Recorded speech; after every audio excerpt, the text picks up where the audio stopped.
Shalom and welcome to another in our series of podcasts from Temple Beth Am, a dynamic center for conservative Judaism in Los Angeles. This is a recording of a Shabbat sermon by Rabbi Cantor Hillary Chorney. Do you know what picture I found the other day? It was a snapshot on my phone of the moment after I got my first COVID vaccine. It's a selfie. I'm squinting against the sunlight in the parking lot of a local college and waiting the requisite 15 minutes post-injection. I remember exactly how I felt in that moment. Free, grateful, hopeful that my world, which had completely contracted upon itself, would revert back to some kind of an approximation of normalcy. In the photo, I look relieved. I was relieved.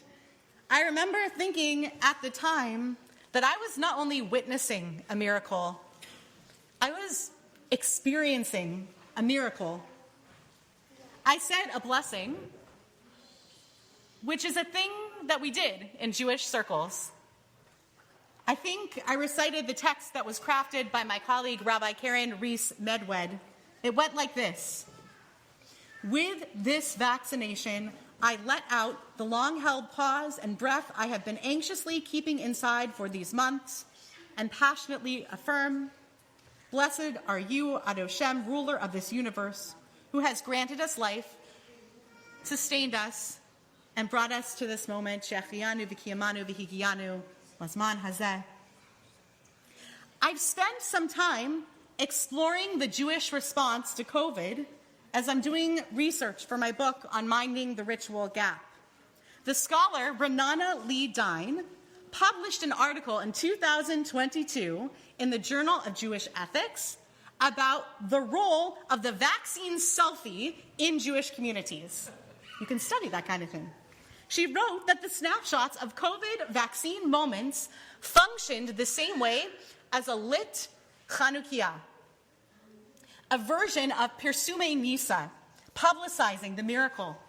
Quoting from Emmanuel Levinas, she wrote that a hearth burns within a home, and that gives a family light and warmth. But a Chanukiah is outward-facing. It's intended to train a spotlight on a miracle. It tells a story. Those pictures, the ones where we had Band-Aids that were plastered across the top of our upper arm and we're pointing to them and smiling, they also tell a story. That a great plague descended upon humanity in March 2020, and the scientific community scrambled with unfathomable haste to produce a miraculous vaccine that lessened the severity of the disease and protected the most vulnerable among us. COVID vaccine selfies glow with the light of Hanukkah, a rededication of our shared world, a rededication to safety. It was okay to be proximate to one another again, to touch, to gather, to visit, to sing. In that article by Renana Lee Dine, there's a picture of Elvis getting his polio vaccine on live television. I won't ask you if you remember seeing that live, but have you seen that photo? It's black and white, and it's from a time before I was born. And it occurred to me that while polio and its vaccine are not lost to history, there is no holiday on the calendar celebrating the nice Jewish boy behind the vaccine, Dr. Jonas Salk, and his life-saving achievement. Nothing we can do now will erase the historical significance of polio and its eradication. But with time, that victory is shifting to be a more distant memory. The wonder that we experience in the face of miracles will always fade over time. The sheer force of being present to something that once seemed impossible and now is very possible. Seeing that for yourself is exceptional. From then on, the fantastical event becomes a story about a fantastical event. Unbelievable even to those who didn't witness it. And those stories sometimes grow to be more exciting over time, like Apollo 13 or Cool Runnings, the can't-miss movie about the Jamaican Olympic bobsled team. Personal favorite. Perhaps that is the natural diminution of miracles in the world. That the privilege of witnessing a miracle in your own lifetime is unique and it cannot be recreated, even by Ron Howard. Maybe it's the case that the marvel naturally fades. And if that's the case, then the gift of time is that with distance from a miracle, you also get distance from the pain and the trauma that preceded the happy ending. The people who lived through polio, both as children and adults, worried for the suffering of their family and neighbors, or worse.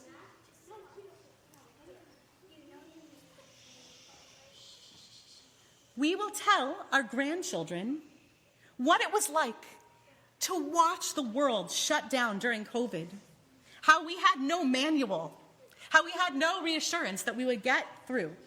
That COVID selfie will always evoke memories of worry and restlessness, and of consolation and optimism.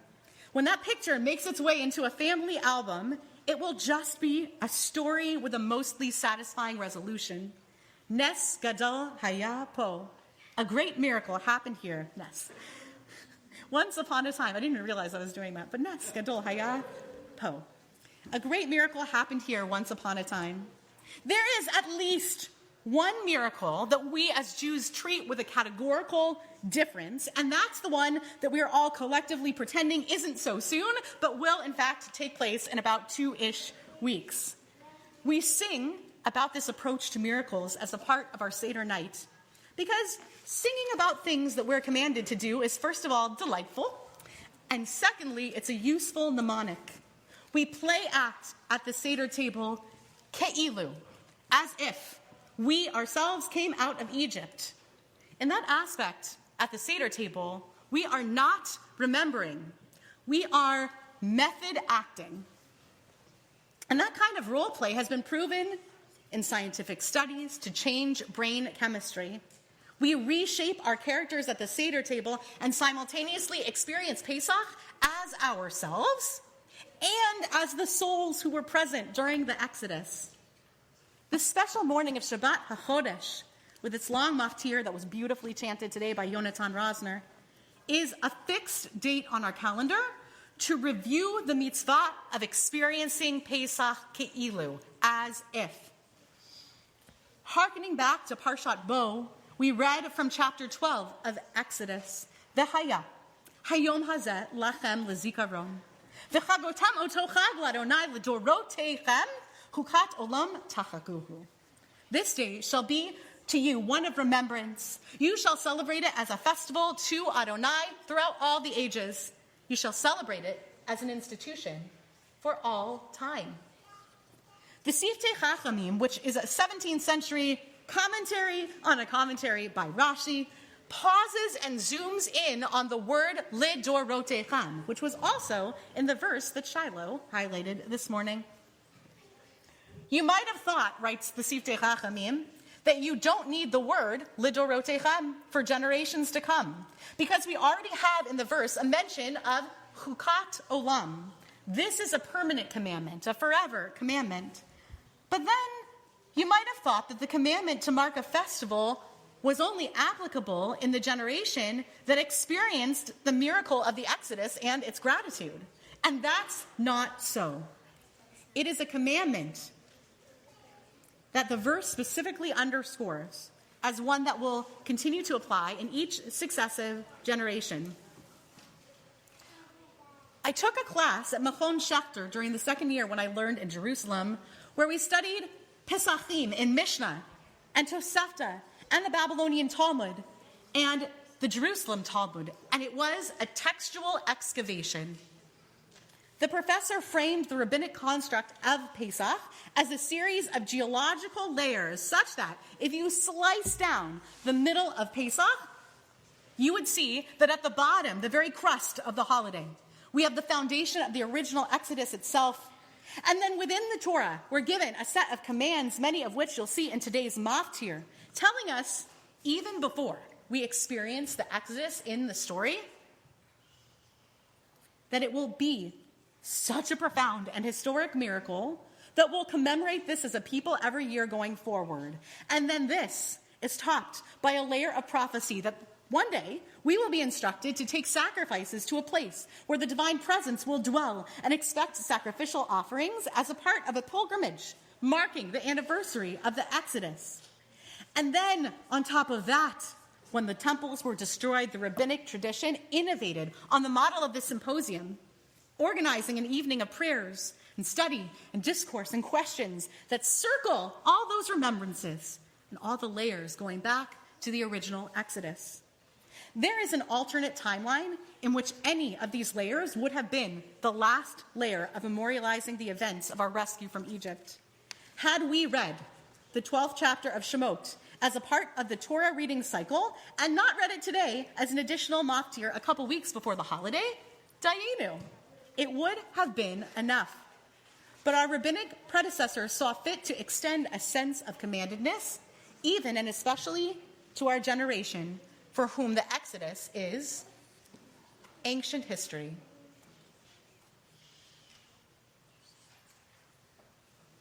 When we step into the mode of Ki'ilu, the embodied experience of the Pesach miracle, we are striving to access even a fraction of the gratitude that our Jewish ancestors felt as they fled through the parted waters of the sea.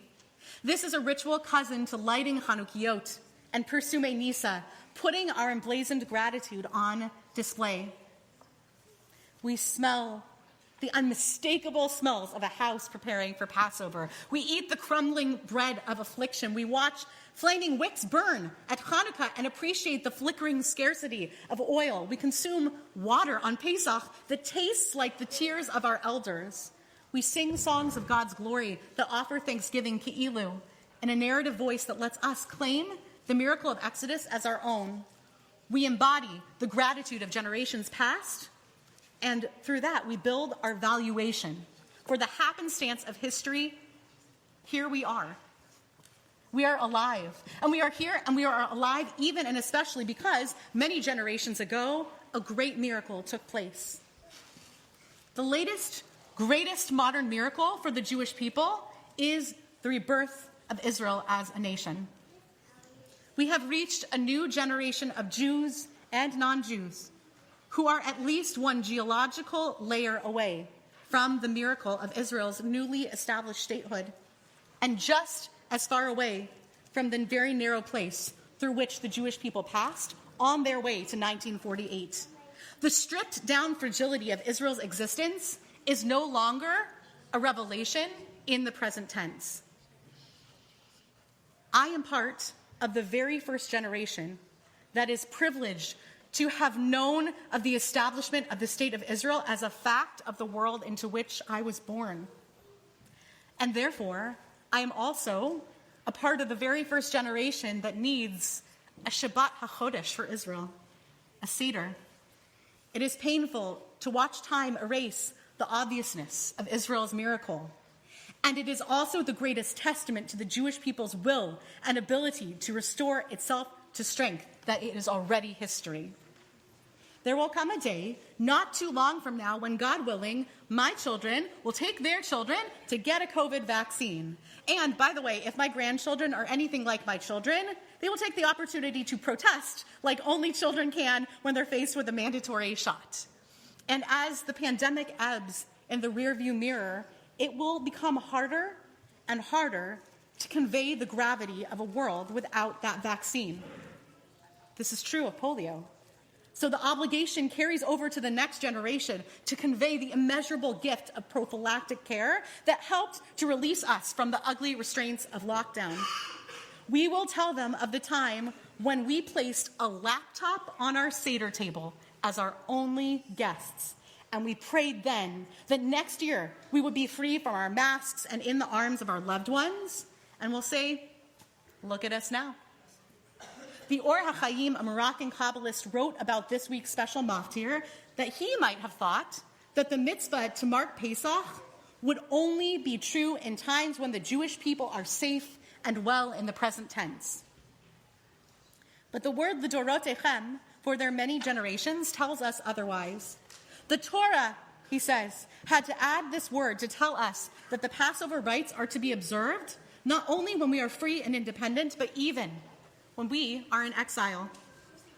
It is a statute, a chukah, and it does not depend on our circumstances. The Seder is fixed. We are not, nor are our circumstances.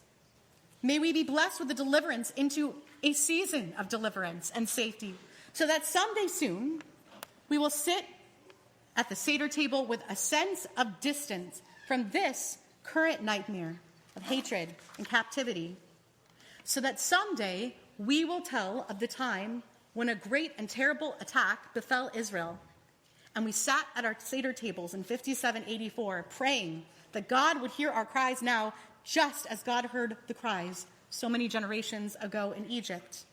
And there, God willing, from the other side of that pain, we will be able to say, and look at us now. What a miracle. You have been listening to another in our series of podcasts from Temple Beth Am, a dynamic center for conservative Judaism in Los Angeles. If you enjoy these podcasts, we invite you to write a review on the Apple Podcast site or wherever you get your podcasts. For more information about Temple Beth Am Los Angeles, go to tbala.org.